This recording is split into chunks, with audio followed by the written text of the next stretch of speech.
मनुसूत हनुमान की जय. जय श्रीराम.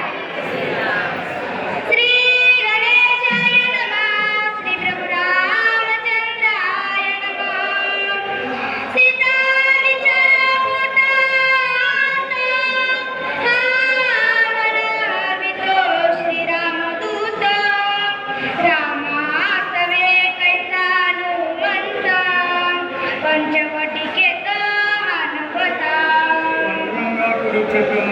दुसरे चरण संताचे त्यांच्या कृपादाने कथेचा अवतारो बाबाजी सद्गुरू दास तुका माहेरनं निरोप आला.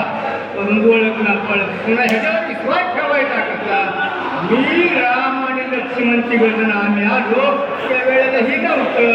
म्हणजे राक्षसाचा वय राक्षस म्हणजे वानराचं रूप घेऊन मला फसवण्यासाठी आलेला असावं अशी शंका माऊली सीतेच्या मनामध्ये निर्माण झाली.